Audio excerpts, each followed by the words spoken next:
அன்பிற்குரியவர்களே, ஆண்டவராகிய இயேசு கிறிஸ்துவின் நாமத்தினாலே இந்த அருமையான காலை நேரத்திலும் உங்களை நான் வாழ்த்துகிறேன், வரவேற்கிறேன்.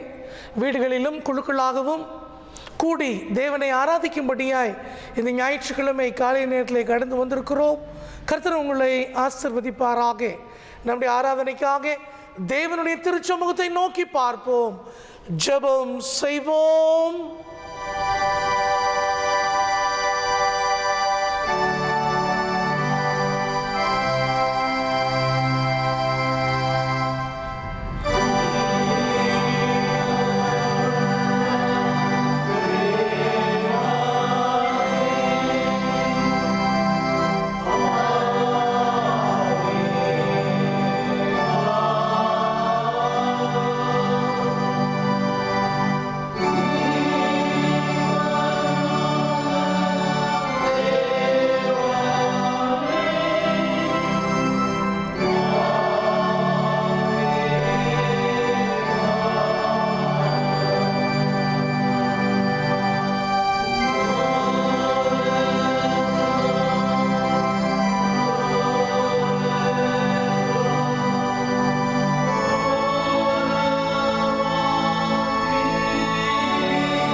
அன்பும் இரக்கமும் கிருபையும் நிறைந்த நல்ல ஆண்டவரே, இது 2020ஆம் ஆண்டினுடைய 7வது மாதத்தின் 26ஆம் தேதி, இது ஜூலை மாதத்தின் கடைசி ஞாயிற்றுக்கிழமைக்காய் நன்றி சொல்கிறோம்.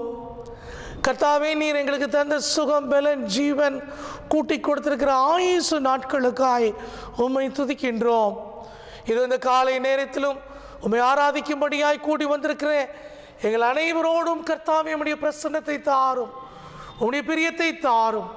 உலகம் எங்கும் நடக்கின்ற எல்லா ஆராதனைகளிலும் கர்த்தாவே உம்முடைய பிரசன்னத்தை நீர் தந்து இந்த ஞாயிற்றுக்கிழமை நாள் ஆசீர்வாதமாய் இருப்பதாக இயேசு கிறிஸ்துவின் மூலமே ஜெபிக்கிறோம் நல்ல பிதாவே, ஆமென். அன்பிற்குரியவர்களே, நம்முடைய ஆராதனுடைய ஆரம்ப பாடலாக பாமாலையிலிருந்து 9வது பாடலை பாடுவோம். பாமாலை எண் 9. பூலோகத்தாரே யாவரும் கர்த்தாவில் களி கூறுங்கள், ஆனந்தத்தோடு ஸ்தோத்திரம் செலுத்தி பாட வாருங்கள் என்ற பாடலை பாடுவோம். பாமாலை எண் 9.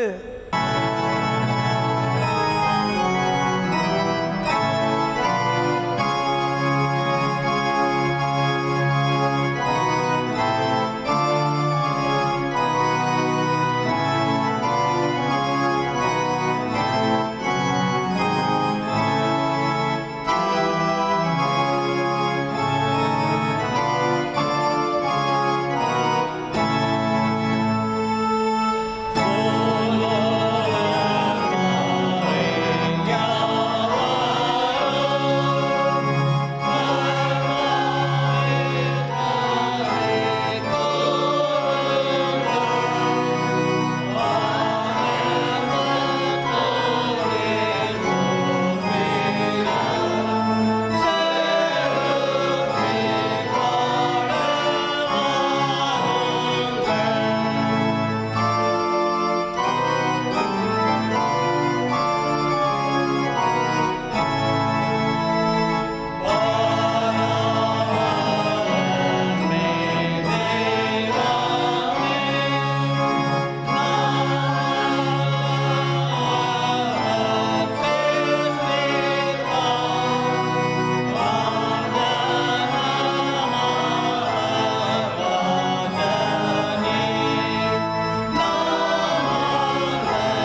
நாளிலே முறையாக வாசிக்கும்படியாக தேர்ந்தெடுக்கப்பட்ட சங்கீதம் 99. The responsive reading for this morning worship is taken from Psalms 99. சங்கீதம் 99 முறையாக வாசிப்போமாக. கர்த்தர் ராஜரிகம் பண்ணுகிறார், ஜனங்கள் தத்தளிப்பார்களாக. அவர் கேருபீன்களின் மத்தியில் வீற்றிருக்கிறார், பூமி அசைவதாக.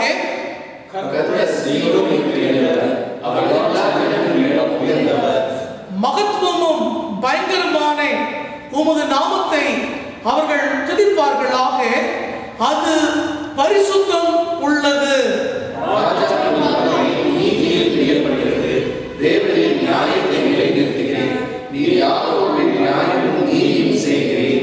நம்முடைய தேவனாகிய கர்த்தரை உயர்த்தி அவர் பாதப்படியிலே பணியுங்கள், அவர் பரிசுத்தம் உள்ளவர்.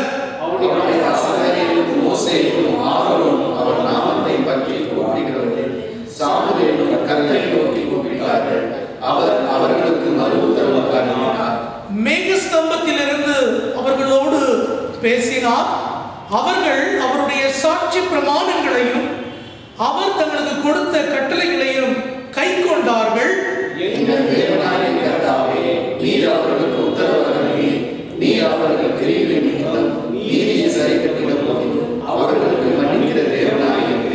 யாவரும் இணைந்து வாசிப்போம். நம்முடைய தேவனாகிய கர்த்தரை உயர்த்தி அவருடைய பரிசுத்த பர்வதத்துக்கு நேராக பணியுங்கள். நம்முடைய தேவனாகிய கர்த்தர் பரிசுத்தம் உள்ளவர். பிதாவுக்கும் குமாரனுக்கும் பரிசுத்த ஆவிக்கும் மகிமை உண்டாவதாக. சதா காலங்களிலும் மகிமை உண்டாவதாக. ஆமென். யாவரும் அமர்வோம். அன்பானவர்களே, இந்த அருமையான நாளிலும் வேத பாடங்களை வாசிக்கும் முன்பதாக ஒரு சாட்சியை கேட்க இருக்கிறோம்.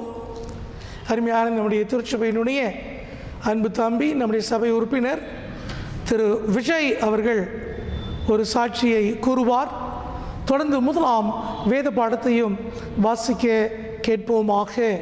ஆண்டவராகிய இயேசு கிறிஸ்துவின் இனிதான நாமத்திலே திருச்சபையாராக உங்கள் அனைவருக்கும் என்னுடைய அன்பின் வாழ்த்துக்கள். இன்று நாளிலும் கூட என்னை சாட்சியாக தேவன் இந்த இடத்துல நிறுத்தியமைக்காக தேவனுக்கு நான் கோடான கோடி நன்றிகளை தெரிவித்துக்கிறேன். கடந்த மார்ச் மாதம் முதல் கொண்டு இன்று வரை இந்த உலகமே ஸ்தம்பித்திருப்பதை நீங்கள் எல்லாம் அறிந்த வண்ணம் சென்னையை பற்றி கேட்கவே வேணாம். நீங்கள் ஒவ்வொரு நாளும் நியூஸில் நீங்கள் பார்த்துட்ருப்பீங்க சென்னை எப்படி இருக்குது அப்படின்ட்டு. இந்த மத்தியில் நான் சென்னையில் தனிமையில் இருக்கக்கூடிய ஒரு சூழ்நிலை எனக்கு வாய்த்தது. மார்ச் 17 என்னுடைய குடும்பத்தினர் பிள்ளைங்களுக்கு லீவ் விட்டாங்க அப்படின்றதுக்காக என்னோடய மனைவியும் பிள்ளைகளும் நாகர்கோவில் போயிட்டு மனைவி திருப்பி ரிட்டர்ன் 22 வருதா இருந்தது. ஆனால் அதுக்குள்ளே அந்த லாக்டவுன் இது பண்ண காரணத்தினால வர முடியாமல் போச்சு. அதனால் மார்ச்சிலிருந்து தனிமையில் இருக்க வேண்டிய ஒரு சூழ்நிலை எனக்கு வாய்த்தது. மார்ச் மாதம், ஏப்ரல், மே கடந்து வருகிற சூழ்நிலையிலே ஜூன் ஆரம்பம் முதற்கொண்டு தனிமை என்னை மிகவும் பாதித்தது. அது எப்படி சொல்கிறதுனே தெரியல. அந்த தனிமை வேறு ஒரு விதமாக என்னை கொண்டு சென்றது. டிப்ரெஷனால் மூழ்கினேன் நான். வேதம் வாசிக்க பிடிக்கல, பைபிள் அது ஜெபம் பண்ண பிடிக்கல, யார்ட்டையா ஃபோன் பண்ணி பேசலான்னா அதுக்கும் பிடிக்கல, டிவி பார்க்கலான்னு அதுவும் பிடிக்கல, மேலே போவேன் கீழே வருவேன், எங்கேயும் போக முடியாத ஒரு சூழ்நிலை. என்னை நானே வருத்தி கொள்வது போல் சாப்பிடாமல் அப்படி ஒரு நாட்கள் கடந்துகிட்டே இருந்தது. எப்படியாவது ஒரு பாஸ் அப்ளை பண்ணி நம்ம தருமபுரிக்கோ இல்லை நாகர்கோவிலுக்கோ போகலாம் அப்படின்னு அதற்கும் எந்த விதமான அப்ளை பண்ணால் ஒரு 2 மினிட்ஸில் சென்னை அப்படின்னாலே ரிஜெக்ட் ஆகக்கூடிய ஒரு சூழ்நிலை. அப்படியே போயிட்டே இருக்கும் பொழுது ஒரு கட்டத்தில் என்னால் நகரவே முடியல. நாம் எப்படி என்ன பண்ண போகிறோம், ஒரு எதுக்கு எடுத்தாலும் ஒரு பயம். ஏன் அப்படின்னா என்னோடய தெரு ஃபுல்லாக கண்டோன்மெண்ட் ஜோன் ஆச்சு. குறிப்பாக என்னோடய தெருவில் என்னுடைய பக்கத்து வீட்டில் இருக்கிற 4 பேருக்கு கொரோனா. இந்த கொரோனாவும் இந்த செய்திகளையும் நான் மீடியாவில் இருக்கனால திருப்பி இந்த செய்தி நானே அப்டேட் பண்ணக்கூடிய ஒரு சூழ்நிலை, திருப்பி அதுக்கான வெளியே போக வேண்டிய ஒரு சூழ்நிலை வரும்பொழுது என்னை பயம் ஒரு பக்கம், தனிமை ஒரு பக்கம் என்னை மிகவும் வாட்டியது.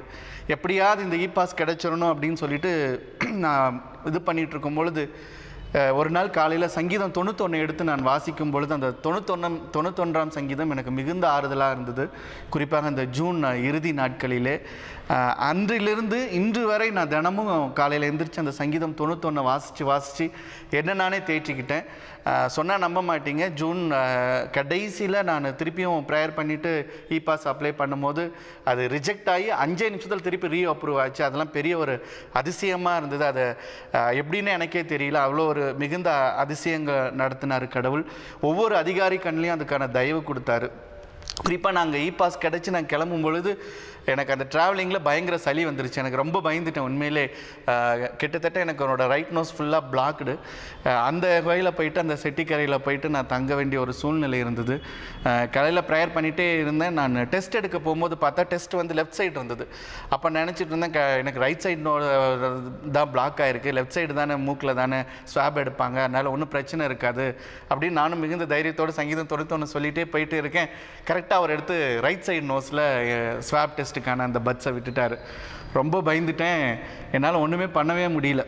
அதே மாதிரி தொண்டையில் விடும்பொழுது எனக்கு ரொம்ப இருமல் வேறு வரக்கூடாதுன்னு வேறு கண்டிஷன் வேறு சொல்லியிருந்தாங்க. அப்படி இருமுனா திருப்பி ரீடெஸ்ட் நாளைக்கு தான் எடுப்போம் அப்படின்னு சொல்லிட்டு அது வேறு எனக்கு தொண்டையில் அவங்க விடும்பொழுது தெரியாமல் அவங்களே ஸ்லைட்டாக குத்திட்டாங்க. அதில் ப்ளீடிங் வேறு ஆரம்பிச்சிருச்சு. அந்த வலியும் தாங்கிட்டு, அந்த இரும்பாமல் அந்த வலியை தாங்கிட்டு நான் தொடர்ந்து ப்ரேயர் பண்ணேன். சப்போ எனக்கு பயங்கர சளியாக இருந்தது. அது வேறு என்ன நடக்கும்னு எனக்கு தெரியல. ஒருவேளை எனக்கு அது கொரோனாவாக இருக்குமான்னு தெரியலன்னு சொல்லிட்டு நம்ம அழுது நான் ப்ரேயர் பண்ணேன். அன்னைக்குன்னு பார்த்து ரிசல்ட் ஆக்சுவலாக எப்பயுமே அடுத்த நாள் ரிசல்ட் ஒரு 3 மணிக்கு அறிவிக்கிறவங்க அன்னைக்குன்னு பார்த்து ரிசல்ட்டே அறிவிக்கவே இல்லை. 5 மணி ஆகி 5:30 மணி வரைக்கும் ரிசல்ட் எந்த ரிசல்ட்டுமே சொல்லலை. நான் ரொம்ப பயந்துட்டு ஒரு நாளும் ப்ரேயர் பண்ணிகிட்டே இருந்தேன். தொடர்ந்து ஆலயத்துக்கு எல்லாருமே கால் பண்ணி கேட்டாங்க, என்னாச்சு ரிசல்ட் அப்படின்னு சொல்லிட்டு எனக்கு என்ன சொல்கிறதுனே தெரில. ரிசல்ட்டுக்காக வெயிட்டிங் அப்படின்னு நான் காத்துட்டு இருந்தேன். தேவ கிருபையில் ஒரு அண்ணன் எனக்கு கால் பண்ணி, அவங்க ரிசல்ட் அனௌன்ஸ் பண்ணுறதுக்கு முன்னாடி அண்ணன் எனக்கு கால் பண்ணி, உனக்கு நெகட்டிவ் தான், பிரச்சனை இல்லை, நீ கிளம்பி வந்துரு அப்படின்னு சொன்னாங்க. அப்போ தான் எனக்கு மிகுந்த ஒரு ஆறுதலாக இருந்தது. அந்த சங்கீதம் 91 என்னோட வாழ்க்கையில் எவ்வாறு எனக்கு வேலை செஞ்சுது அப்படிங்கிறத நான் உண்மையிலே உணர்ந்துக்கிட்டேன். குறிப்பாக அந்த நாட்களில் சென்னையில் இருந்த அந்த தனிமையில் இருந்த நாட்கள் ஆகட்டும், இங்கே வந்து அந்த டெஸ்ட் எடுத்து அந்த பயத்தில் இருந்த நாட்கள் ஆகட்டும், என்னை சங்கீதம் 91 தான் தேற்றுச்சு. நீங்களும் நான் பல பேரை பார்த்துட்டேன். குறிப்பாக இந்த வயதானவங்க, நீங்கள் எல்லாருமே உங்கள் வீட்டில் இந்த கொரோனாவை குறித்து நியூஸ் பார்த்து நீங்களும் இந்த மாதிரி பயந்துருக்கலாம். ஒருவேளை உங்களோட பிள்ளைகளோ யாரோ அங்கே தனிமையில் இருக்கலாம். அவங்களுக்கும் நீங்கள் சொல்லுங்கள், சங்கீதம் 91 படித்து நீங்கள் ப்ரேயர் பண்ண சொல்லுங்கள். கண்டிப்பாக தேவாதி தேவன் தேற்றுவார். குறிப்பாக இந்த சூழ்நிலைகள் எல்லாம் மாறணும். மீண்டும் நாங்கள் குடும்பமாக ஒன்றிணைனோம். நீங்கள் எல்லாருமே ப்ரே பண்ணிக்கோங்க. எனக்காக ஜபித்த அன்பு ஆயர் அவர்களுக்கும், குறிப்பாக சபை மக்கள், நீங்கள் எத்தனையோ பேர் எனக்கு ஃபோன் பண்ணி எனக்கு தனிமையாக இருப்பதை அறிஞ்சு எத்தனையோ பேர் எனக்கு நீங்கள் ஃபோன் பண்ணி ஆறுதலாக இருந்தீங்க. உங்கள் அனைவருக்கும் என்னுடைய நன்றிகளை தெரிவித்துக் கொள்கிறேன். மேலும் இது போல் இருக்கிற ஒவ்வொரு பிள்ளைகளுக்காகவும், குறிப்பாக சென்னையில் இருக்கிற ஒவ்வொருத்தருக்காகவும் நீங்கள் ப்ரே பண்ணிக்கோங்க. ஏன்னா அங்கே ரொம்ப ஒஸ்ட்டாக இருக்குது நிலைமைகள். ஏன்னா இப்போ தான் தேற்றி கொண்டு வருகிறது. அவர்களுக்காக நீங்கள் ஜெபித்துக் கொள்ளும்படியாக, சீக்கிரமாக நம்முடைய ஆலயங்கள் திறக்கப்படவும் நீங்கள் ஜெபித்துக் கொள்ளும்படி உங்கள் யாவரும் நான் அன்புடன் கேட்டுக்கொள்கிறேன். இன்றைய நாளுக்கென்று வாசிக்கும்படியாக தெரிந்து கொள்ளப்பட்ட வேத பாடம் எசேக்கியேல் எழுதின தீர்க்கதரிசியின் புஸ்தகம் 33ஆம் அதிகாரம் வசனங்கள் 1 தொடங்கி 9 முடிய. எசேக்கியேல் 33ஆம் அதிகாரம் வசனங்கள் 1 தொடங்கி 9 முடிய. கர்த்தருடைய வார்த்தை எனக்கு உண்டாக்கி, அவர், மனுபுத்திரனே, நீ உன் ஜனத்தின் புத்திரரோடே பேசி அவர்களோடே சொல்ல வேண்டியதாவது, நான் தேசத்தின் மேல் பட்டயத்தை வரப்பண்ணுகையில் தேசத்தின் ஜனம் தங்கள் எல்லைகளிலுள்ள ஒருவனை அழைத்து அவனை தங்களுக்கு காவற்காரனாக வைத்த பின்பு, இவன் தேசத்தின் மேல் பட்டயம் வருவதைக் கண்டு எக்காலம் ஊதி ஜனத்தை எச்சரிக்கும் போது, எக்காலத்தின் சத்தத்தை கேட்கிறவன் அதை கேட்டும் எச்சரிக்கையாயிராமல் பட்டயம் வந்து அவனை வாரி கொள்கிறது உண்டானால் அவனுடைய இரத்த பலி அவன் தலையின் மேல் சுமரும். அவன் எக்காலத்தின் சத்தத்தை கேட்டும் எச்சரிக்கையாய் இருக்கவில்லை, அவனுடைய இரத்த பலி அவன் பேரிலே சுமரும். எச்சரிக்கையாய் இருக்கிறவனோ தன் ஜீவனை தப்புவித்து கொள்வான்.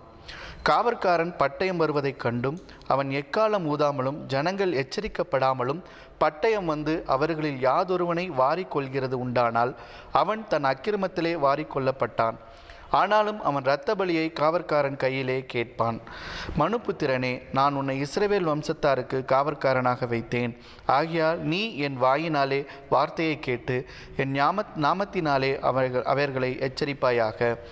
நான் துன்மார்க்கனை நோக்கி, துன்மார்க்கனே, நீ சாகவே சாவா என்று சொல்லுகையில் நீ துன்மார்க்கனை தன் துன்மார்க்கத்தின் இராதபடிக்கு எச்சரிக்கத்தக்கதாக அதை அவனுக்கு சொல்லாமற் போனால் அந்த துன்மார்க்கன் தன் அக்கிரமத்திலே சாவான். ஆனாலும் அவன் இரத்த பலியை உன் கையிலே கேட்பேன். துன்மார்க்கன் தன் வழியை விட்டு திரும்பும்படி நீ அவனை எச்சரித்தும் அவன் தன் வழியை விட்டு திரும்பாமற் போனால் அவன் தன் அக்கிரமத்திலே சாவான், நீயோ உன் ஆத்துமாவை தப்புவிப்பாய். வாசிக்கும்படியாய் தெரிந்து கொள்ளப்பட்ட முதலாம் வேத பாடம் வாசித்தாயிற்று. தேவனே உமக்கே மகிமை உண்டாவதாக. தொடர்ந்து நாம் அனைவரும் எழுந்து நிற்க இரண்டாம் வேத பாடத்தை வாசிக்க கேட்போமாக. நற்செய்தி வேத பாடம் வாசிக்க கேட்போம். பரிசுத்த யோவான் எழுதின நற்செய்தி ஆகமம் 21ஆம் அதிகாரம் வசனங்கள் 14 முதல் 17 வரை. இயேசு மரித்தோரிலிருந்து எழுந்த பின்பு தம்முடைய சீஷருக்கு அருளின தரிசனங்களில் இது 3வது தரிசனம். அவர்கள் போஜனபானம் பண்ணின பின்பு இயேசு சீமோன் பேதுருவை நோக்கி, யோனாவின் குமாரனாகிய சீமோனே, இவர்களிலும் அதிகமாய் நீ என்னிடத்தில் அன்பாய் இருக்கிறாயா என்றார். அதற்கு அவன், ஆம் ஆண்டவரே, உம்மை நேசிக்கிறேன் என்பதை நீர் அறிவீர் என்றான்.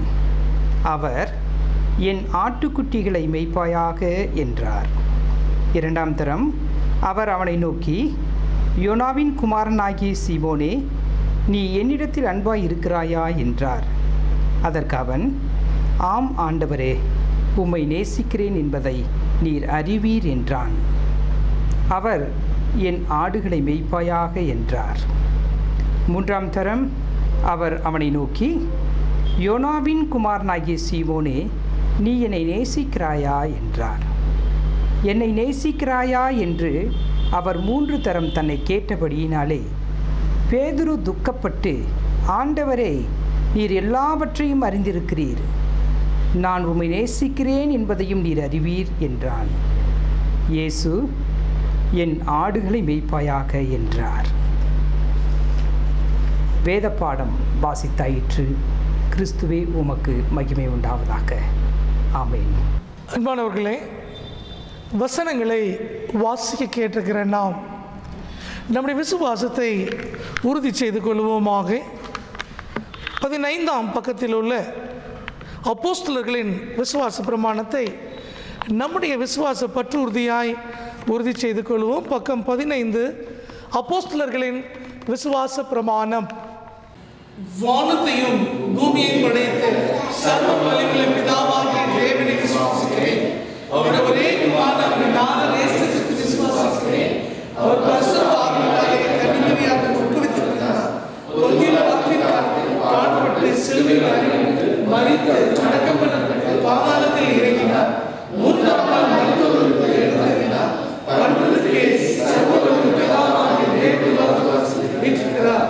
அவரிடத்தில் பரிசுத்த ஆவியை விசுவாசிக்கிறேன். பொதுவாக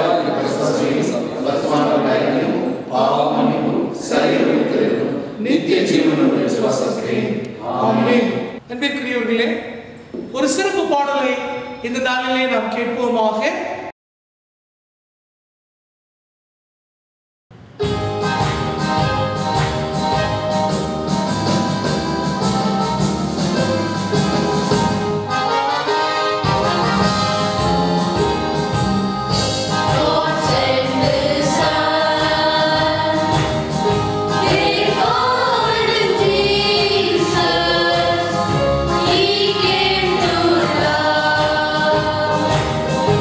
He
ஆண்டவராகிய இயேசு கிறிஸ்துவின் நாமத்தினாலே இந்த அருமையான காலை நேரத்திலும் உங்களை நான் வாழ்த்துகிறேன். கர்த்தர் உங்களை ஆசீர்வதிப்பாராக. மூன்றாம் தரம் அவர் அவனை நோக்கி, யோனாவின் குமாரனாகிய சீமோனே, நீ என்னை நேசிக்கிறாயா என்றார். என்னை நேசிக்கிறாயா என்று அவர் மூன்றாம் தரம் தன்னை கேட்டபடியினாலே பேதுரு துக்கப்பட்டு, ஆண்டவரே, நீர் எல்லாவற்றையும் அறிந்திருக்கிறீர், நான் உம்மை நேசிக்கிறேன் என்பதையும் நீர் அறிவீர் என்றான். இயேசு, என் ஆடுகளை மேய்ப்பாயாக என்றார். ஜெபம் செய்வோம். கிருபைகள் நிறைந்த நல்ல ஆண்டவரே, என் ஆடுகளை மேய்ப்பாயாக என்று சொல்லி இந்த உலகத்தில் உம்முடைய திருப்பணியை உமக்கு அடுத்த நிலையில் உள்ள உம்மை பின்பற்றுகின்ற மக்கள் மத்தியிலே அழைப்பு கொடுத்து சென்ற தேவனே, உம்மை நன்றி சொல்லுகின்றோம். இந்த நாளிலும் அடியேனுடைய வாயின் வார்த்தைகள் எங்கள் எல்லாருடைய இருதயத்தின் சிந்தனைகள் உம் சமூகத்தில் உண்மையாக இருக்கும்படியாக கர்த்தர் நீர் எங்களோடு பேசும். இயேசு கிறிஸ்துவின் மூலம் ஜெபிக்கிறோம் நல்ல பிதாவே, ஆமென். அன்பானவர்களே, இந்த அருமையான ஜூலை மாதத்தினுடைய 26ஆம் தேதி காலை நேரத்திலும் கர்த்தருடைய சமூகத்தில் கடந்து வந்திருக்கிற உங்கள் அனைவரையும் வாழ்த்துகிறேன், ஆசீர்வதிக்கின்றேன். இந்த நாளில் திருச்சபை நமக்கு கொடுத்திருக்கக்கூடிய தலைப்பு ordained ministry transformed to transform. அருட்பொழிவு ஊழியம், மாற்றத்திற்கான மாற்றம். அருட்பொழிவு திருப்பணி மறு உருவாக்கம் செய்ய மறு உருவாக்கம் பெறுதல். அன்பான தேவனுடைய ஜனமே, இந்த உலகத்தில் ஆண்டவர் உங்களோடும் என்னோடும் திருப்பணி ஆற்றும்படியாக I came to this world not to be served but to serve. ஊழியம் கொள்ளும்படி நான் வரவில்லை, ஊழியம் செய்யும்படியாக நான் வந்தேன் என்று சொல்லி ஆண்டவர் தன்னுடைய திருப்பணியை முன்னிறுத்துவதை நாம் தெளிவாக அறிந்து வைத்திருக்கிறோம். அன்பிற்குரியவர்களே, இந்த உலகத்தில் விசேஷமாய் அருட்பொழிவு திருப்பணி என்பது, ஆர்டைன்டு மினிஸ்ட்ரி என்பது எங்களை போன்ற குருத்துவ பணிக்காக பிரத்யேகமாக அழைப்பு பெற்றவர்களாக, அபிஷேகம் பண்ணப்பட்டவர்களாக, பிரத்யேகமாக இந்த ஊழியத்தை முழு நேரமாய் செய்கின்ற ஒரு திருப்பணியாய் ஏற்றுக்கொண்டவர்கள் அருட்பொழிவு திருப்பணி. இது அர்ப்பணிப்பின் பணி, இது ஆசாரியனின் பணி, இது ஆண்டவரின் பணி. இதிலே அர்ப்பணிப்பு இருக்க வேண்டும், இதிலே ஆசாரியத்துவம் இருக்க வேண்டும், இதிலே ஆண்டவருடைய ஊழியம் காணப்பட வேண்டும். நாம் கடந்த சில வாரங்களாகவே ஊழியத்தை குறித்து கேட்டுக்கொண்டு வருகின்றோம். கடவுளுடைய பிள்ளைகள் பொறுப்பு நிறைந்த உக்ரானத்தின் பிள்ளைகளாக இருக்க வேண்டும். கடவுளுடைய பிள்ளைகள் விசுவாசத்திலே தேவன் மீது, கற்பாறையின் மீது, வசனங்கள் மீது, கண்மலையாகிய கிறிஸ்துவின் மீது தங்கள் வாழ்க்கை கட்டப்பட்டு அதில் உறுதியாக இருக்க வேண்டும். மாத்திரமல்ல, அப்படிப்பட்டவர்கள் கடவுளுடைய தூதர்கள், அம்பாசடர் என்று நாம் செய்தியிலே கேட்டோம். இந்த நாளிலே இந்த பணிகளெல்லாம் செய்வதற்கு முதல் அடிப்படை என்னவென்று சொன்னால் அர்ப்பணிப்பு. A commitment is needed to do the ministry of God. இந்த அர்ப்பணிப்புக்காகத்தான் இந்த உலகத்திலே திருச்சபையிலே அழைப்பு பெற்ற ஊழியக்காரர்களாக, பிரத்யேகமாக ஊழியம் செய்கின்ற மக்களாக, திருச்சபை என்று சொல்லக்கூடிய எக்லீசியா, செட் அபார்ட் என்கின்ற பொருள் அந்த கிரேக்க வார்த்தைக்கு உருவாகிறது. திருச்சபை என்று சொல்லும் பொழுது எக்லீசியா, எக்லீசியா என்று சொன்னால் செட் அபார்ட், பிரித்து எடுக்கப்பட்ட மக்கள் இருக்கின்ற இடம், பிரித்து எடுக்கப்பட்ட மக்கள் ஆராதிக்கின்ற இடம், பிரித்து எடுக்கப்பட்ட மக்களுடைய ஐக்கியம் எக்லீசியா. கர்த்தரை ஆராதிக்கின்ற ஆராதனை திருச்சபை என்பது பிரத்யேகமானது, அது விசேஷமானது, அது கடவுளை முதன்மைப்படுத்துவது, அது முக்கியமானது. அது உலகத்திற்கும் ஆண்டவருடைய திரு சமூகத்துக்கும் நடுவே பிரிக்கப்பட்ட மக்களாக, கர்த்தருடைய சொந்த ஜனமாக, கர்த்தருடைய பிள்ளைகளாய் சாட்சி பகர வேண்டிய ஒரு பணி. இதற்கு அர்ப்பணிப்பு அவசியம். Commitment is very much necessary to do the ministry of God. Pavul அப்போஸ்தலன் தீமோத்தேயுவுக்கு எழுதும் பொழுது அவன் மிக அழகாக இந்த ஊழியத்தை குறித்து அவர் சொல்லும் பொழுது அவர் சொல்லுகின்ற காரியம் என்னவென்று சொன்னால், இந்த உலகத்திலே ஆண்டவருடைய பிள்ளைகளாய் நீங்களும் நானும் அவருடைய திருப்பணி செய்வதற்காக எப்படி இருக்க வேண்டுமாம், இந்த உலகத்திலே ஆண்டவருக்கு உண்மையுள்ள மக்களாய் இருக்க வேண்டும் என்று சொல்லி உங்களையும் என்னையும் அவர் அழைப்பதை நாம் பார்க்கின்றோம். தீமோத்தேயுவுக்கு பவுல் எழுதும் பொழுது சொல்லுகிறார், கண்காணிப்பை விரும்புகிறவன் நல்ல வேலையை விரும்புகின்றான். இது உண்மையான வார்த்தை. 1 தீமோத்தேயு 3:1. கண்காணிப்பை விரும்புகிறவன் நல்ல வேலையை விரும்புகின்றான். இது உண்மையான வார்த்தை. It is a true word that people who are happy at the supervision என்று சொல்லுகின்றார். ஒரு கண்காணிப்பு செய்கின்ற ஒரு பணியை விரும்பும் பொழுது அது நன்மையாய் இருக்கிறது. யாருக்கு எழுதுகிறார்? தீமோத்தேயு, ஒரு இளம் ஊழியக்காரர்.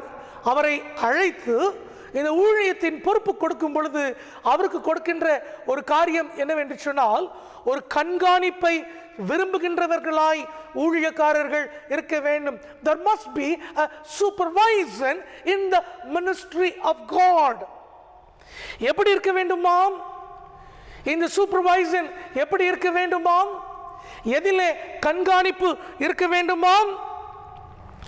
குற்றம் சாட்டப்படாதவன், ஒரு மனைவியை உடையவன், ஜாக்கிரதை உள்ளவன், தெளிந்த புத்தி உள்ளவன், யோக்கியம் உள்ளவன், அந்நியனை உபசரிக்கவன், போதக சமர்த்தனாய் இருக்க வேண்டும்.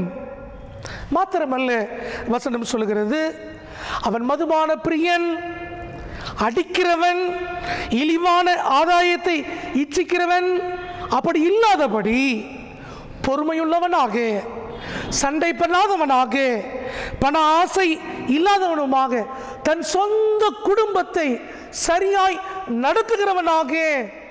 அது மாத்திரமல்ல, அவர் சொல்லுகின்றார், இருமாப்பு இல்லாமல் பிசாசு அடைந்த ஆக்கினியில் விழாதபடி நூதன சீசனாய் இருக்கக்கூடாது. நூதன சீசன், இந்த வார்த்தைங்க கேள்விப்பட்டிருக்கீங்களா? நூதன சீசன், சீசன் நமக்கு தெரியும். சீடர்களாயிருங்கள், இயேசு கிறிஸ்துவின் நல் சீடர்களாய் இருப்போம் பாடல் பாடினோம் அல்லவா? நூதன சீசன். யார் இந்த நூதன சீசன்? அவன் இந்த உலகத்திலே இருமாப்பாய் இருப்பவன் மாத்திரமல்ல, அவன் இரு நாக்காய் இருக்கிறவன் என்று வசனம் சொல்கிறது. அவன் சாதாரணமானவன் அல்ல, அவன் இரண்டு விதங்களிலே பேசுகின்றவனாய் அவன் இருக்கின்றான் என்று வசனம் சொல்லுகின்றது. அவன் பிசாசின் தந்திரங்களிலே விழுந்து போனவன். அன்பானவர்களே, அப்படியானால் இந்த ஊழியம் செய்கின்ற இந்த திரு பணியாளன் என்பவன் பிசாசினுடைய தந்திரங்களிலே விழுந்து போகாதபடி,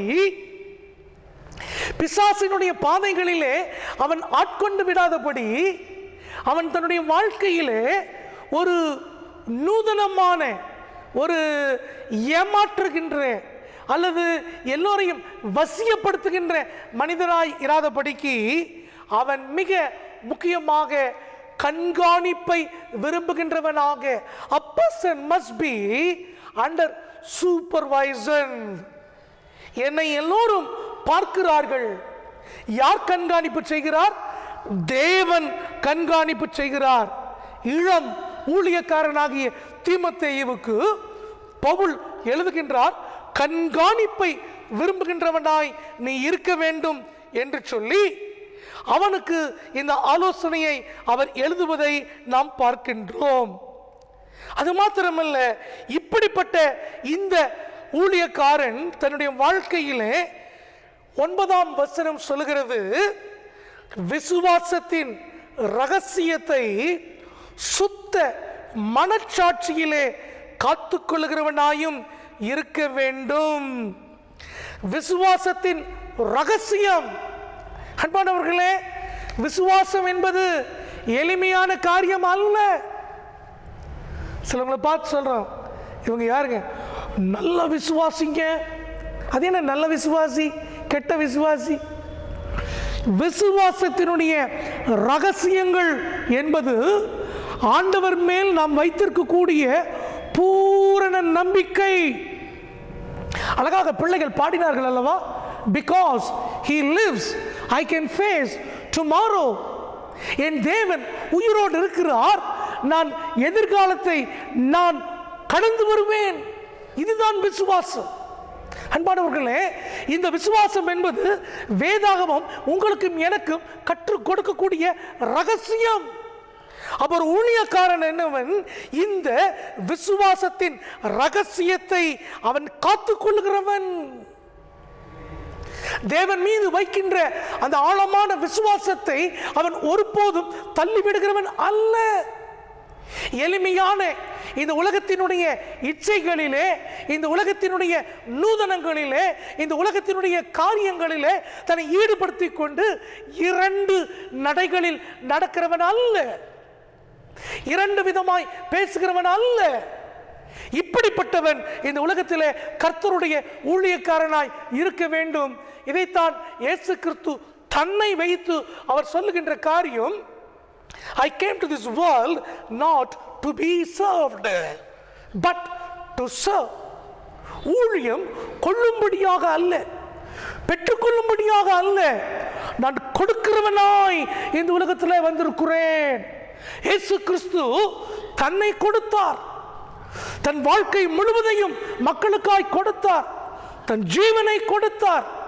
தன்னுடைய வாழ்க்கையிலே தன் ஜீவனை கொடுத்து உங்களுக்கும் எனக்கும் பாவத்தினுடைய பரிகாரியாய் மாறி ரட்சிப்பை அவர் கொடுத்தார். மாத்திரமல்ல, இன்றைக்கும் உங்களுக்காக எனக்காக பிதாவின் இடத்தில் பரிந்து பேசிக் கொண்டிருக்கிறார். பிதாவின் வலது பார்சத்திலே உங்களுக்காகவும் எனக்காகவும் என்ன செய்கிறாராம்? என்ன செய்கிறாராம்?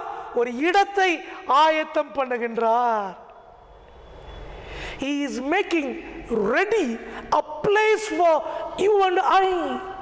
உங்களுக்காக எனக்காக ஒரு இடத்தை ஆயத்தம் பண்ணுகின்றார். அப்படியானால் வாழ்க்கை முழுவதுமே தேவனை சார்ந்த ஒரு திருப்பணி. அதில் இந்த உலகத்தின் காரியங்கள் மேற்கொள்ளாதபடி இருக்க வேண்டும் என்று சொன்னால் அதற்கு நமக்கு தேவை அர்ப்பணிப்பு. a commitment. அந்த அர்ப்பணிப்பு உள்ளவர்கள்தான் தேவனுடைய திருப்பணியை செய்ய முடியும். அந்த அர்ப்பணிப்பு உள்ளவர்கள் பிரத்யேகமாய் பிரித்து எடுக்கப்படுகிறார்கள். அவர்கள் ஆயத்தமாக்கப்படுகிறார்கள். அவர்கள் அருட்பொழிவு கொடுக்கப்படுகிறார்கள். அவர்கள் திருச்சபையை நடத்தக்கூடிய தலைவர்களாய் பொறுப்பு கொடுக்கப்பட்டிருக்கிறார்கள். அப்படியானால் பிரியமானவர்களே, திருச்சபை என்பது அர்ப்பணிப்பின் இடம், a place for commitment. இப்போ சர்ச் திறக்கல, வீட்டில் இருக்கிறோம், எல்லாரும் என்ன சொல்லிட்டு இருக்கிறோம்? எங்க வீடு தான் சர்ச்சு சொல்றோமா இல்லையா? Do you have a commitment at your home? வசனம் சொல்லுகிறது, நீங்கள் தான் தேவனுடைய ஆலயம். Every individual must be a dwelling place of God. ஒவ்வொரு தனிப்பட்ட மனிதனும் மனுஷியும் தேவன் வாழும் இடமாய் இருக்க வேண்டும். Do you have a commitment individually and collectively as a family and finally as a fellowship church? கடைசியாகத்தான் திருச்சபை. ஆனால் நாம் திருச்சபையை நினைக்கிறோம், நம்முடைய குடும்பம், நம்முடைய உறவை விட்டு விடுகின்றோம். தனிப்பட்ட வாழ்க்கையிலே நாம் தேவனோடு நிலை நிற்பதில்லை. காரணம், அர்ப்பணிப்பு இல்லை. அர்ப்பணிக்காவிட்டால், தேவனுக்காக உங்களை பிரித்தெடுக்காவிட்டால், தேவனுக்காக உங்களை நீங்கள் தனியாக வைத்து கொள்ளாவிட்டால் தேவனுடைய திருப்பணியை செய்ய முடியாது. அருட்பொழிவு என்பது அர்ப்பணிப்பின் பணி. இரண்டாவதாக, இது ஒரு ஆசாரியனின் பணி. இது சாதாரண பணி அல்ல. இது தேவாதி தேவன் இந்த உலகத்திலே ராஜாவாய் அவர் வரப்போகிறார். அந்த ராஜ்யத்தினுடைய தூதர்களாய் உலகம் காணப்படும் பொழுது, கர்த்தருடைய பிள்ளைகள் காணப்படும் பொழுது, அவர்களை வழிநடத்தக்கூடிய ஊழியக்காரர்கள் இந்த உலகத்திலே ஆசாரியர்கள். They have a special ordination. What is ordination? அது அருட்பொழிவு. பரிசுத்த ஆவியானவரின் நிறைவை பெற்று ஊழியம் செய்தல். அப்படிப்பட்ட ஊழியம் செய்கின்ற மக்கள் இந்த உலகத்தில் எப்படி இருப்பார்களா? தங்களுடைய வாழ்க்கையிலே ஒரு சிறு தவறுகளை காணும் பொழுது அவர்கள் எக்காலம் ஊதுகின்ற ஒரு காவல்காரர்களாய் இருப்பார்கள்.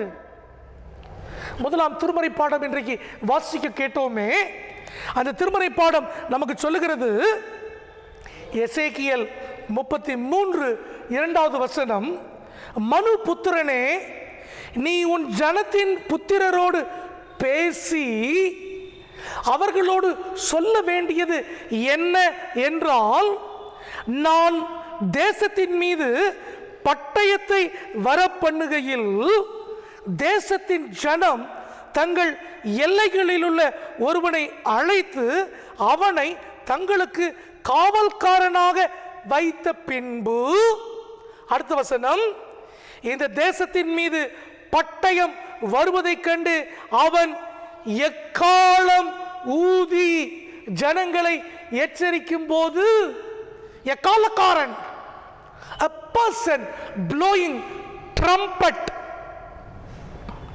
யாருவன்? காவல்காரன். யாருவன்? மக்கள் தங்களுடைய வாழ்க்கையை காத்துக்கொள்ளும்படியாக ஒரு காவல்காரனை நியமிக்கிறார்கள். இரண்டு தேசங்களுக்கு நடுவே அந்த மதில் சுவர் இருக்கின்ற இடத்திலே, அந்த காவல் கோபுரத்திலே அவன் நிற்க வேண்டும். இரவும் பகலும் அவன் அந்த இடத்துல விழிப்பாய் இருக்க வேண்டும். மாத்திரமல்ல, அவன் எதிரி தன்னுடைய நாட்டுக்குள் பிரவேசிக்கிறான் என்று சொன்னால் அவன் எக்காலம் எடுத்து ஊதும் பொழுது, எச்சரிப்பின் சத்தத்தை அவன் கொடுக்கும் பொழுது, மக்கள் அந்த சத்தத்திற்கு செவி கொடுக்க வேண்டும். அந்த சத்தத்தை கேட்டு அந்த வாயில் கதவு மூடுவதற்கு உள்ளாக தேசத்திற்கு வெளியே இருப்பவர்கள் உள்ளே வந்து விட வேண்டும். பாதுகாப்பாய் தங்களுடைய இருப்பிடத்திற்கு வந்துவிட வேண்டும். பாதுகாப்பை அவர்கள் பெற்றுக்கொள்ள வேண்டும். ஒருவேளை எக்காலம் ஊதி அந்த சத்தத்தை, எச்சரிப்பின் சத்தத்தை அவர்கள் தள்ளிவிடுவார்கள் என்று சொன்னால் அவர்கள் அந்த இடத்திலே அழிந்து போவார்கள். எக்காலம் ஊதுகின்ற இந்த காவல்காரன், இந்த எச்சரிப்பு செய்கின்றவன், இந்த பணியை சொல்லுகின்ற இந்த உன்னதமான பணிக்காரன் கேள்வி கேட்கப்பட மாட்டான். ஆனால் பட்டயம் வரும்போது எக்காலம் ஊதாமல் இந்த காவல்காரன் இருப்பான். ஆனால் அங்கு அநேகர் இந்த பட்டயத்திலே அல்லது எதிரிகளினுடைய அந்த துட்சத்திலே அவர்கள் அழிவார்கள் என்று சொன்னால் காவல்காரன் கேள்வி கேட்கப்படுவான். ஆசாரிய பணி என்பது, ஊழிய பணி என்பது கண்காணிப்பு நிறைந்த பணி.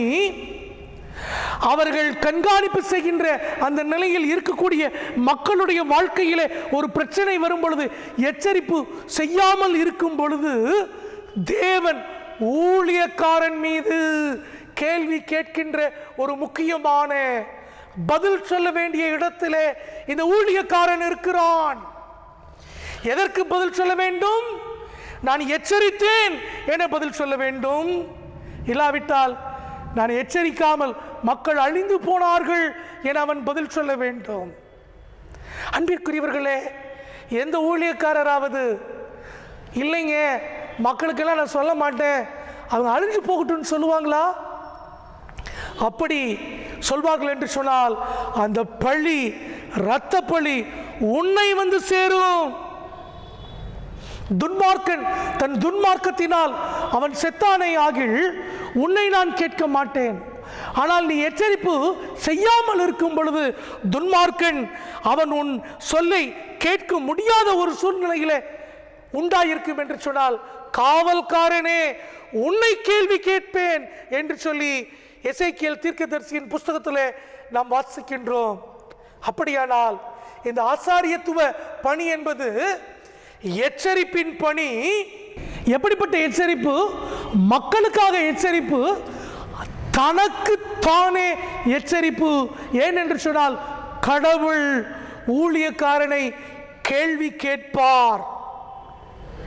கேள்வி கேட்பார் என்பதற்காக ஊழியக்காரன் ஊழியம் செய்ய போவது இல்லை.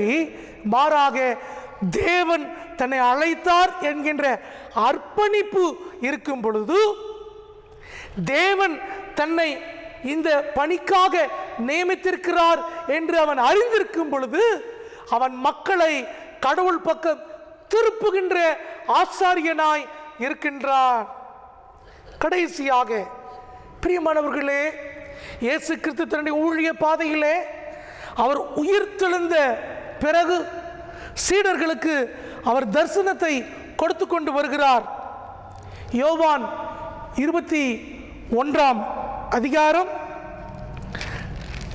வசனம் சொல்லுகிறது, 17 வசனம், 3ஆம் தரம் அவர் அவனை நோக்கி.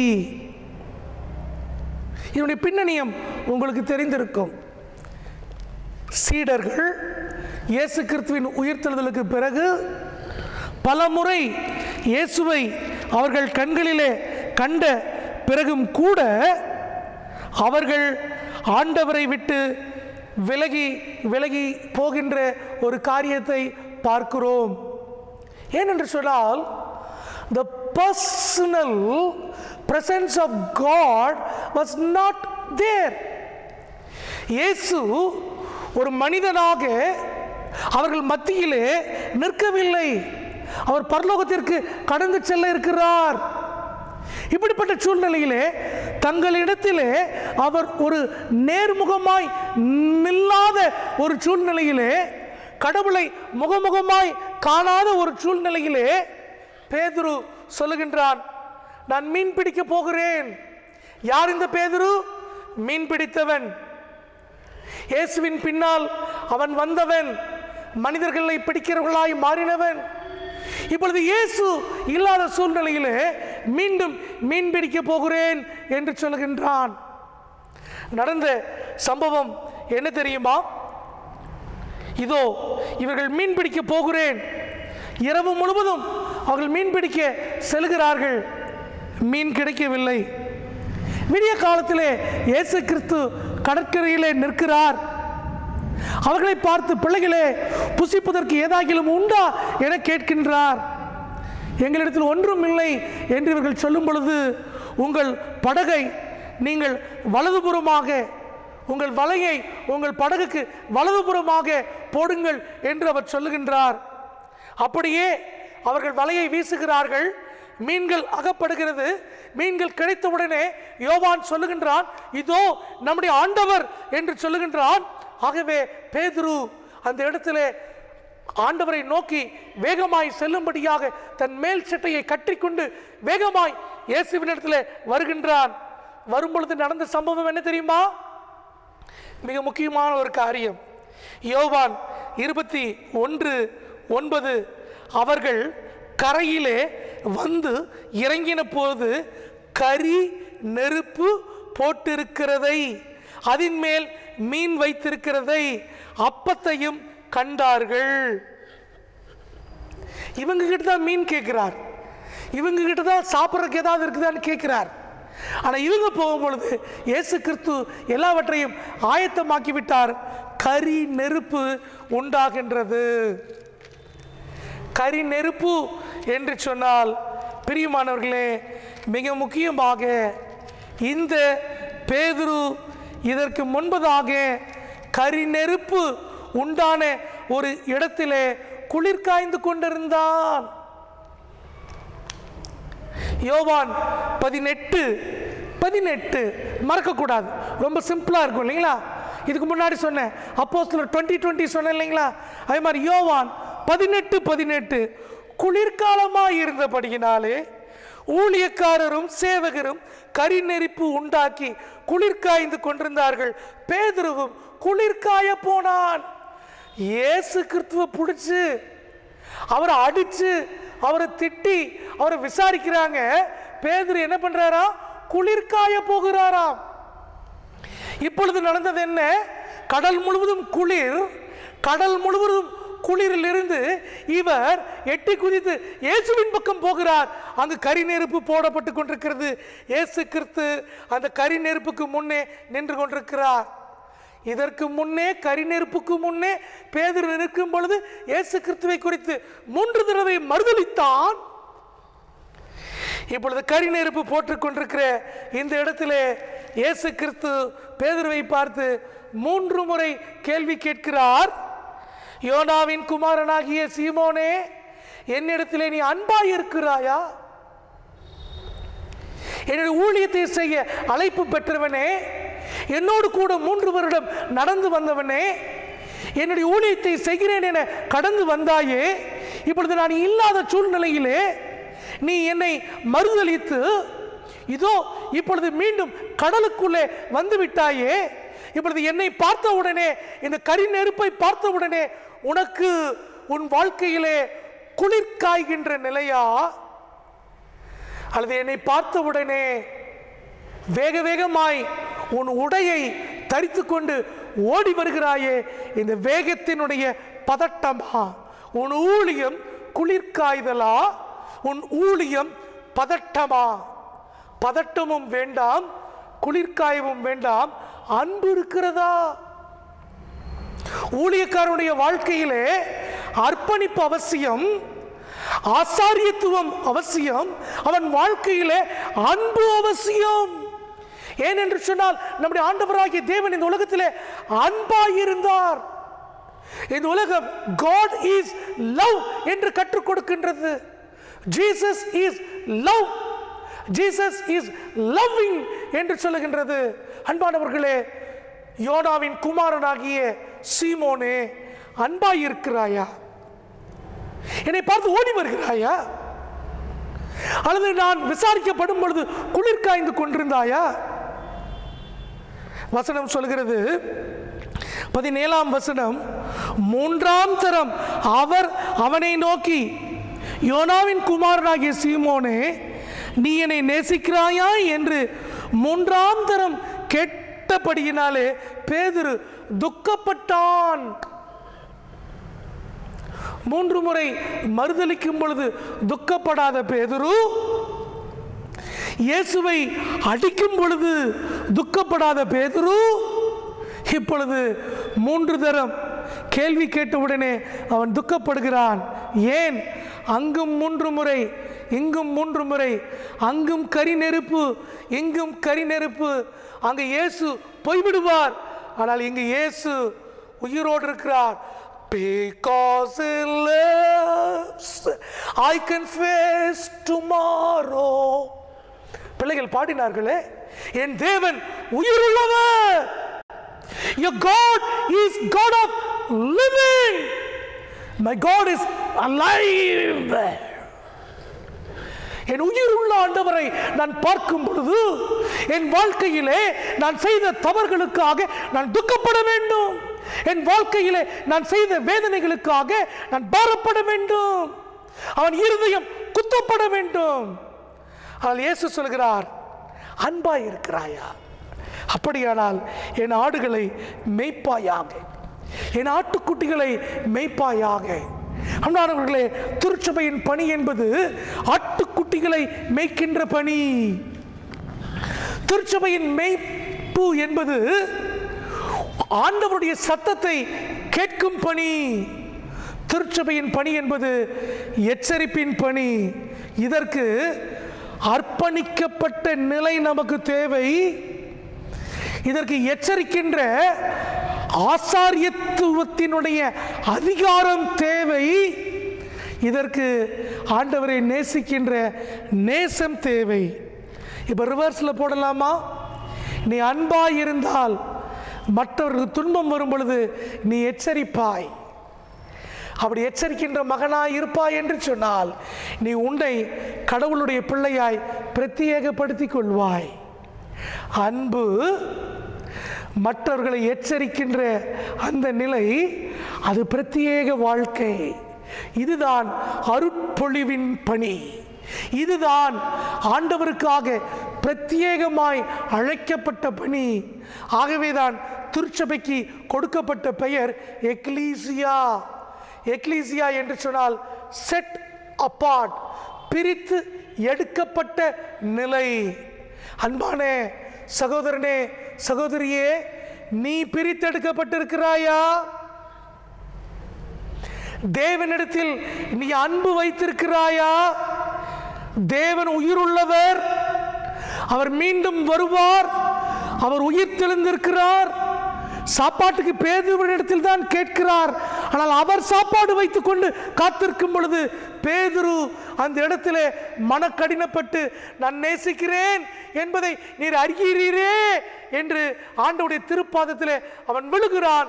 ஆண்டவர் சொல்கின்றார், என் பணியை நீ செய்வாயாக, என்னை பின்பற்றி வா, ஃபாலோ மீ என்று சொல்கின்றார். அன்பான தேவ பிள்ளையே, நீ கடவுளை பின்பற்ற வேண்டும் என்று சொன்னால் அன்பு அவசியம். அந்த அன்பு உன்னில் உள்ள பாவத்தை விட்டு விலக்கு பரிசுத்தமாய் மாற்றுவது அவசியம். அப்படி என்று சொன்னால் மற்றவர்களுக்கு நீ போதிப்பாய். அப்படி போதிப்பாய் என்று சொன்னால் உன் வாழ்க்கை பிரத்யேகமாய் பரிசுத்தமாய் காணப்படும்.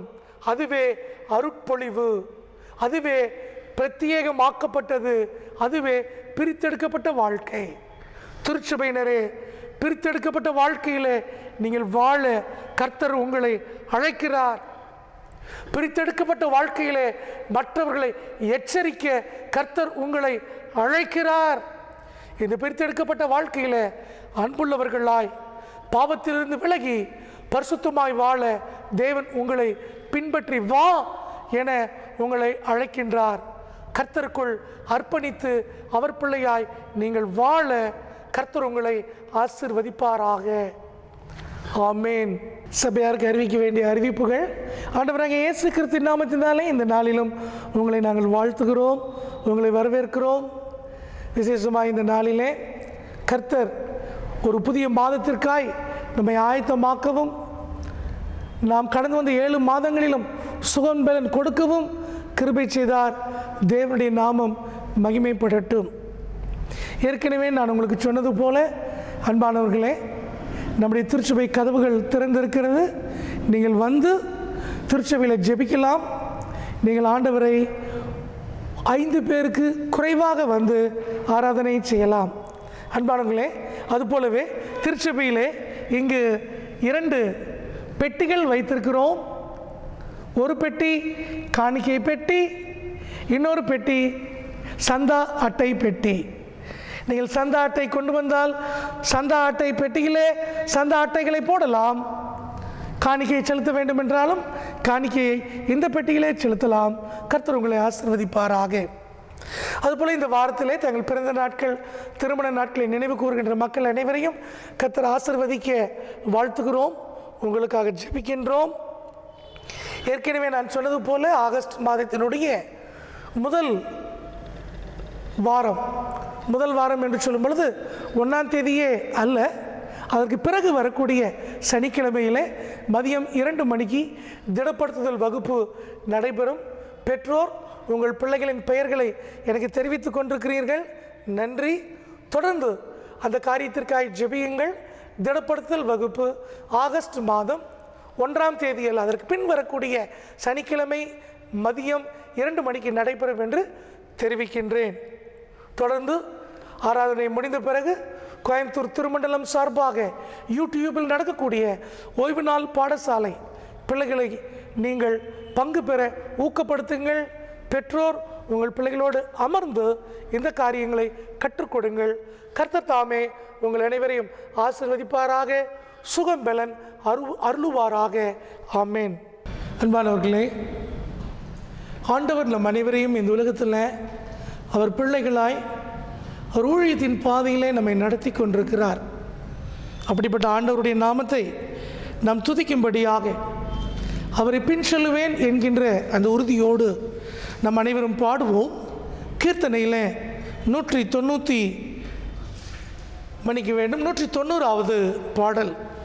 நான் விட மாட்டேன் என் இயேசுவை, வான் புவி யாவும் போனாலும் அத்தால் மயங்கியே ஒரு காலம் மெய்யாய் நான் விடமாட்டேன் என் இயேசுவை என்ற பாடலை நாம் அனைவரும் உணர்ந்து உறுதியோடு பாடுவோம்.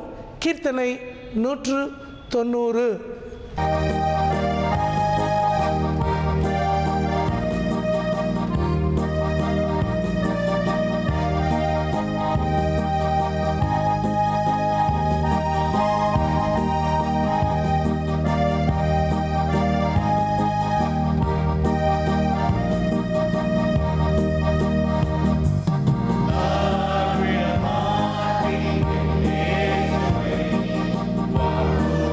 Yeah.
ஜெபம் செய்வோம்.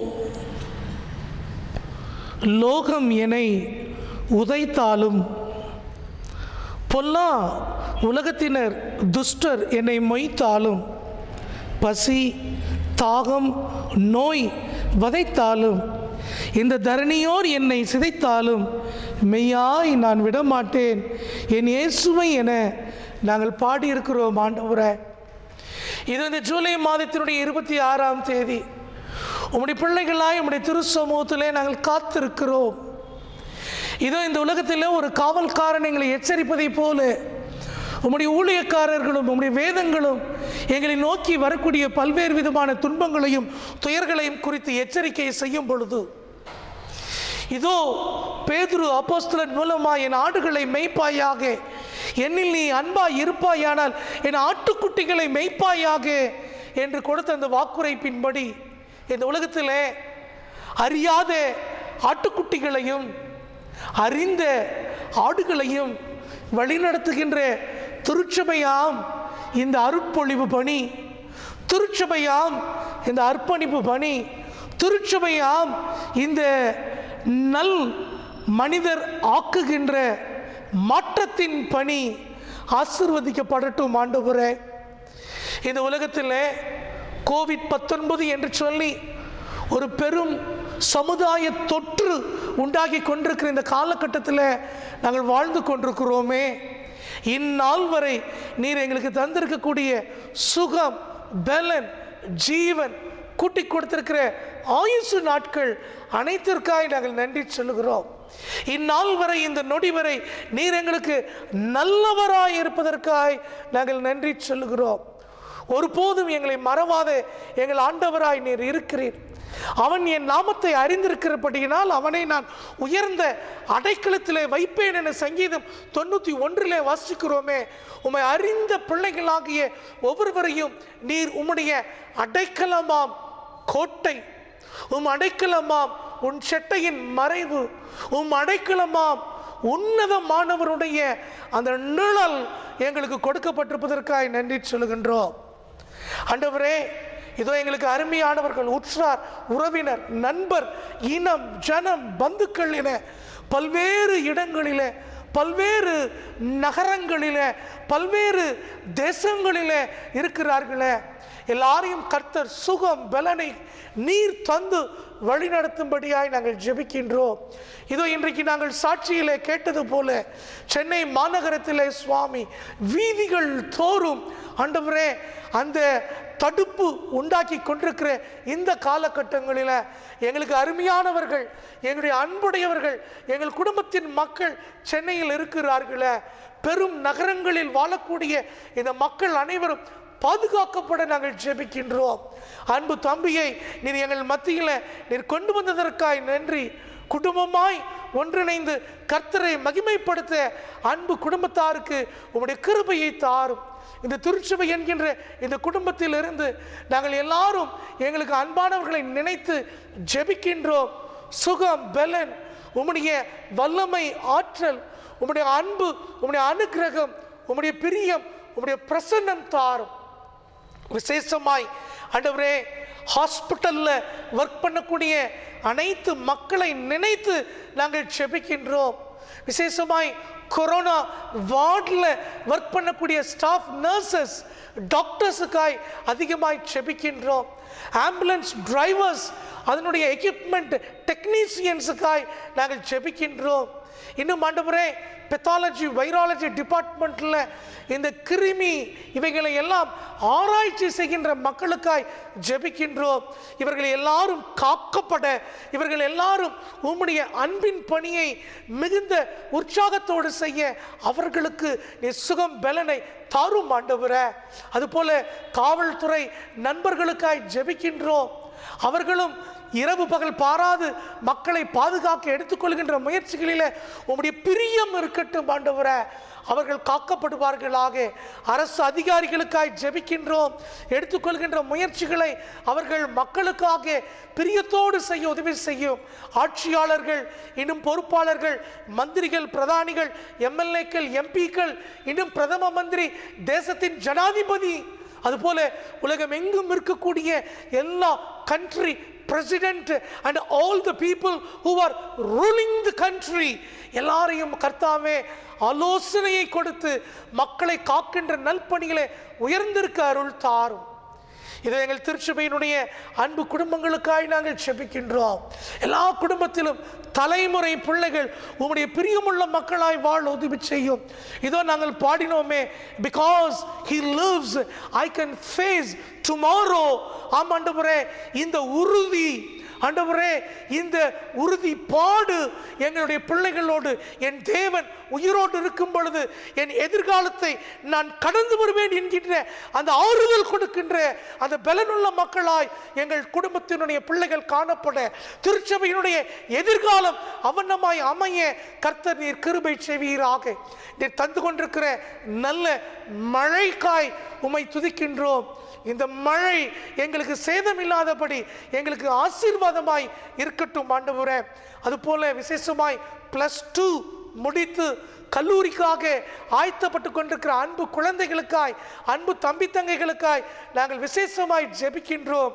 தங்களுடைய மார்க்கும் ஆண்டவரே, அவர்கள் எடுத்துக்கொள்ளக்கூடிய கல்லூரி தேர்வும் பேலன்ஸ் பண்ண முடியாமல் தயங்கிக் கொண்டிருக்கிற பிள்ளைகளுக்கு தேவன் நீர் ஆலோசனை கர்த்தராய் இருந்து எந்த கல்லூரியில் இணைய வேண்டும் என்கின்ற அந்த கிருபைகளை நீர் தாரும். மாத்திரம் அல்ல ஆண்டவரே, இந்த அகாடமிக் இயர் ஆண்டவரே 2021 கிளாஸஸ் ஆன்லைன்ல போய்கிட்டு இருக்கிறது ஆண்டவரே. இவைகளிலே விசேஷமாய் 10th ஸ்டாண்டர்ட் பப்ளிக் எக்ஸாமுக்கு என, 12th ஸ்டாண்டர்ட் பப்ளிக் எக்ஸாமுக்கு என, கல்லூரியில் இறுதி ஆண்டுக்கு என காத்து கொண்டிருக்கிற இந்த பிள்ளைகள் எல்லாரும் இந்த ஃபைனல் ஆண்டை, இந்த ஃபைனல் இயரை அவங்க கடந்து வரக்கூடிய ஆற்றலையும் அறிவையும் பலனையும் பிரியத்தையும் பிரசன்னத்தையும் நீர் தாரும். ஒரு சேஞ்ச் ஓவர் அவர்களுக்கு வரும் பொழுது கர்த்தருடைய பிரசன்னம் மிகுதியாக இருக்கட்டும் சுவாமி. விசேஷமாய் எங்கள் திருச்சபையில குட்டி குழந்தைகள், வயதானவர்களுக்காக ஜெபிக்கின்றோம். எல்லாரையும் கர்த்தர் காத்துக்கொள்ளும். அதுபோல எங்களுடைய குடும்பத்தினுடைய மக்கள், இனம், ஜனம், பந்துக்கள், நண்பர்கள் என பல தேசங்களில் இருக்கிறார்கள். பல தேசங்களில் இருக்கிற மக்கள் ஒருவேளை இந்தியா வர வேண்டும் என திட்டமிடுகிறவர்கள் மகிழ்ச்சியோடு திரும்ப வீடு வந்து சேரட்டும். நல் பணிகளை அவர்களுக்கு அருளுவீராக. ஒருவேளை வெளி தேசங்களில் இருக்கின்ற மக்கள் அங்கு இருக்கின்ற காலங்களில் மகிழ்ச்சியாய், சந்தோஷமாய், சமாதானமாய் வாழ தேவன் உம்முடைய கிருபைகளை தாரும். இதோ இந்த நாளிலும் இந்த ஆராதனையில கலந்து கொள்ள நீர் எங்களுக்கு கிருபை பாராட்டினீர். எங்களுக்காக தந்த TCBN சேனலுக்காய் நன்றி சொல்லுகின்றோம். இதோ இந்த நாளிலே உலகம் எங்கும், தமிழகம் எங்கும், இந்திய தேசம் எங்கும் யூடியூப் மூலமாக, ஃபேஸ்புக் மூலமாக, இப்படிப்பட்ட சேனல் மூலமாய் இந்த ஆராதனையை பார்த்து கொண்டிருக்கிற அனைத்து திருச்சபை மக்கள், அனைத்து திருச்சபை ஆராதனையிலே நீர் மகிமைப்படுவீராக. ஆம் ஆண்டவரே, இந்த திருச்சபையின் ஊழியம் என்பது அது காக்கும் பணி. திருச்சபையின் ஊழியம் என்பது வளர்க்கும் பணி. திருச்சபையின் ஊழியம் என்பது வாழ வைக்கும் பணி. அவைகள் இக்காலங்களிலே இந்த 7வது மாதம் வரை நீர் கொடுத்திருப்பதற்காய் நன்றி சொல்கிறோம். ஒரு புதிய மாதத்திற்குள் நாங்கள் கடந்து வரும் பொழுது உம்மாலே ஒரு சேனைக்குள் பாய்ந்து போகிறோம், உம்மாலே ஒரு பெரிய மதிலை தாண்டுகிறோம் என உமக்குள் கடந்து வருகின்ற கிருபையை தாரும். குடும்பத்தின் மக்கள், திருச்சபையின் மக்கள், பயணங்கள், பிரயாசங்கள், தொழில், வியாபாரம் எல்லாவற்றிலும் உம்முடைய கிருபையை நீர் கொடுப்பீராக. இயேசு கிறிஸ்துவின் மூலம் ஜெபிக்கிறோம் நல்ல பிதாவே, ஆமேன். யாவரும் இணைந்து சொல்லுவோம், பரமண்டலங்களில் இருக்கிற எங்கள் பிதாவே,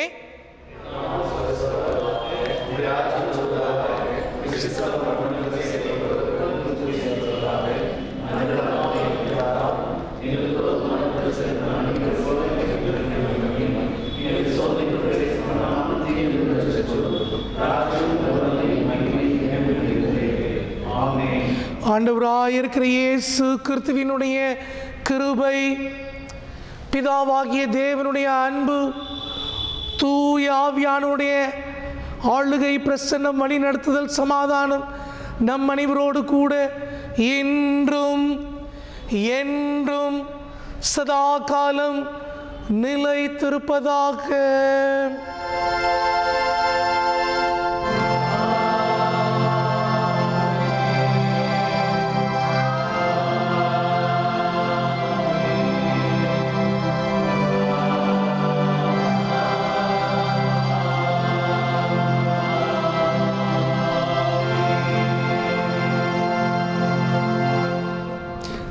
கர்த்தர் உங்களோடு இருப்பாராக.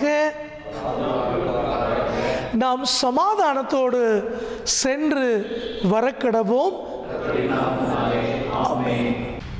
அன்பானவர்களே, இந்த நாளிலுமே நம்முடைய ஆராதனையினுடைய நிறைவு பாடலாக கீர்த்தனை பகுதிகளிலே புத்தெழுச்சி பாடல் 410 மலை மா நதியோ ஆழ்கடலோ மருள் சூழும் கானக வனமோ எங்கும் என் மீட்பர் பின் செல்லுவேன், அவருடைய சிலுவையை நான் சுமப்பேன். மலைமா நதியோ, கீர்த்தனை 410